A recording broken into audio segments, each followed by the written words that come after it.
하나님 말씀 누가복음 11장 14절에서 26절 신약성경 112페이지입니다. 112페이지 누가복음 11장 14절에서 26절인데 우리 합독은 15절에서 20절까지 합독합니다. 11장 15절에서 20절까지 합독합니다. 11장 15절입니다. 그 중에 더러는 말하기를 그가 귀신의 왕 바알세불을 힘입어 귀신을 쫓아낸다 하고, 또 더러는 예수를 시험하여 하늘로부터 오는 표적을 구하니 예수께서 그들의 생각을 아시고 이르시되 스스로 분쟁하는 나라마다 황폐하여 지며 스스로 분쟁하는 집은 무너지느니라.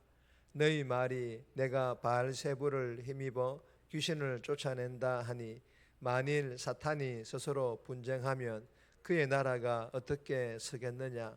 내가 바알세불을 힘입어 귀신을 쫓아내면 너희 아들들은 누구를 힘입어 귀신을 쫓아내느냐. 그러므로 그들이 너희 재판관이 되리라. 그러나 내가 만일 하나님의 손을 힘입어 귀신을 쫓아낸다면 하나님의 나라가 이미 너희에게 임하였느니라. 아멘. 오늘 본문의 제목은 이미 임한 하나님의 나라, 이미 임한 하나님 나라. 여러분, 오늘 이 본문은 귀신을 쫓아내신 예수님의 기적은 천국이 이미 약동하고 있음을, 천국은 이미 이 땅 가운데 임했음을 보여주는 그런 표적이지만, 그러나 이 유대인들과 이방인들은 예수님이 바알세불을 힘입고 있다며 억지를 부리고 있다라는 그런 내용의 본문입니다. 오늘 이 본문을 통해 우리에게 주시는 첫 번째 교훈입니다. 하나님의 손잡고 동행하라. 하나님 손잡고 동행할 것을 우리에게 교훈합니다. 17절에서 23절까지인데 20절 말씀 보시면, 그러나 내가 만일 하나님의 손을 힘입어 귀신을 쫓아낸다면 하나님 나라가 이미 너희에게 임하였느니라.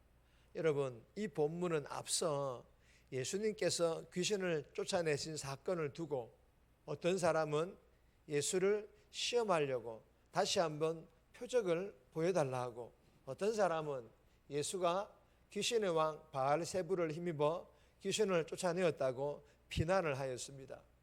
그러자 예수님께서 그들의 악한 생각을 아시고 이르시되 스스로 분쟁하는 나라마다 황폐하여지며 스스로 분쟁하는 집은 무너지느니라. 예수님께서 하신 말씀인데, 여러분 무슨 말씀입니까? 나라든 집이든 자기들끼리 싸우면 나라도 가정도 온전히 설 수 없다라는 그런 말씀입니다. 그리고 이어서 너희 말이 내가 바알세불을 힘입어 귀신을 쫓아낸다 하니 만일 사탄이 스스로 분쟁하면 그의 나라가 어떻게 서겠느냐. 여러분, 이 예수님 말씀은 사실 우리가 좀 이해가 되지 않는 그런 말씀입니다. 즉 너희 말대로 내가 귀신의 왕이라는 이 바알세불을 힘입어서 같은 귀신을 쫓아내면 그 귀신의 나라가 어떻게 되겠느냐. 앞선 말씀에 비추어 보면 온전히 설 수 없어야 합니다. 즉 자멸해야 한다라는 그런 말입니다. 그런데 예수님께서는 자멸할 일이 없다라는 뜻으로 말씀을 하십니다. 여러분, 예수님께서 이렇게 말씀하시는 이유는 예수님을 비방하고 비난하는 자들의 주장이 모순이고 궤변이라는 것을 알려주기 위해서입니다. 여러분, 귀신을 쫓아내신 예수님의 사역의 결과물은 귀신이나 사탄과 공조한 결과물이 아닙니다. 더 강하신 예수님께서 귀신과 사탄을 결박하여 쫓아내신 사건이자 사역의 결과물이라는 것입니다. 이는 영적인 의미로 10절에 보시면 하나님의 손을 힘입어, 즉 하나님의 손이 함께한 사역의 결과물이요, 하나님 나라가 이미 출범하였고 임하였다라는 그런 증거의 말씀입니다. 그리고 창세기 3장 15절의 말씀처럼 예수님께서 사탄의 머리를 밟으시고 사탄의 올무에 묶여있던 세상 사람들을 죄로부터 해방하여 주셨다라는 그런 의미의 말씀입니다. 그리고 예수님께서 지금은 하나님 보좌 우편에 계시지만 그러나 반드시 재림, 즉 다시 오셔서 로마서 16장 20절 말씀처럼 사탄을 우리의 발 아래에서 상하게 하실 것입니다. 그러므로 귀신과 사탄이 지금 이 세상을 지옥과 같이 자신들의 세상으로 만들려고 발악하고 있지만 그러나 그때는 길지 않을 것이다. 왜 길지 않습니까? 마지막 때이기 때문입니다. 즉 재림의 때가 얼마 남지 않았기 때문이라는 것입니다. 사랑하는 여러분, 본문을 통해 주시는 교훈이 무엇입니까? 어둠의 악한 영들과 이단들이 잘 되는 것처럼 보이지만 아니라는 것입니다. 지금 말세의 때이기에 발악하고 있는 것이며 얼마 남지 않았다라는 것입니다. 그 사단과 어둠의 악한 영들의 그 때가 말입니다. 그리고 예수 믿는 우리들을 향하여서 세상 사람들이나 이단들이나 그 어떤 사람들이 비방하고 비난한다 할지라도 물론 예수 믿는 우리가 잘못했을 경우에는 비방도 듣고 비난도 받아야 하지만 그러나 그게 아니라 단지 예수 믿는 이유만으로 받는 그런 비방과 비난 한 귀로 듣고 한 귀로 흘러버리라고 말씀하시는 것입니다. 그들과 똑같이 비방하고 비난할 필요도 없다라는 것입니다. 그들의 이단성과 성경을 대적하는 것들에 대하여 우리가 알아서 성도들과 공유하며 널리 퍼뜨리고 자녀들과 다음 세대들에게도 가르치고 그리고 귀신과 사탄을 결박하여 쫓아내신 예수님의 그 손잡고 그리고 나와 함께 하지 아니하는 자는 나를 배반하는 자라는 이 예수님 말씀대로 날마다 예수님과 동행함으로 어둠의 악한 영들인 사단과 귀신들의 그 비방과 비난 그리고 유혹들로부터 넉넉히 이길 뿐만 아니라 그들의 세력이 더 확장되지 않도록 성도들과 교회가 연합하여 이들을 막아낼 수 있기를 주님의 이름으로 축복합니다. 두 번째 주시는 교훈입니다. 이타적인 태도를 가질 것을 우리에게 교훈합니다.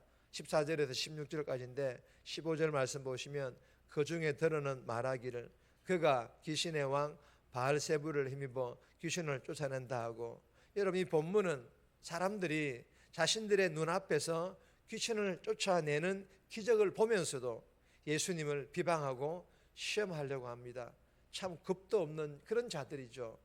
그리고 어떤 이들은 귀신의 왕 바알세불을 힘입어 귀신을 쫓아낸다고까지 예수님을 모욕하고 그리고 하늘에 오는 표적 즉 이적을 한번 보여달라고까지 말합니다. 여러분 이들은 상식조차 상실한 정말 무례하고 오만한 그런 종교꾼들입니다. 그러니 예수님을 믿고 싶은 마음은 눈꽃만큼도 없습니다. 그러니 따르고 순종할 마음은 더더욱 없는 것입니다.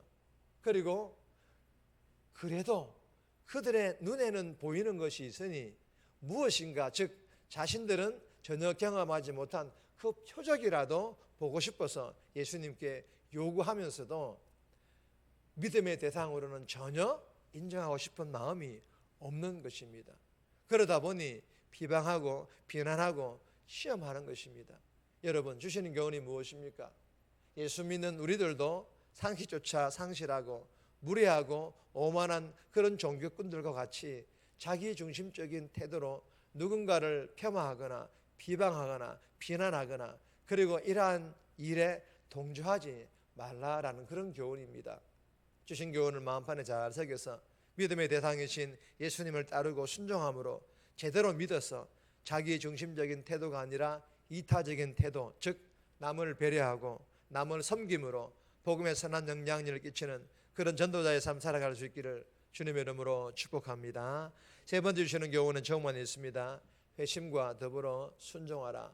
회심과 더불어 순종해야 할 것을 교훈합니다. 24절에서 26절까지인데 개인적으로 묵상하시기 바랍니다. 정리합니다.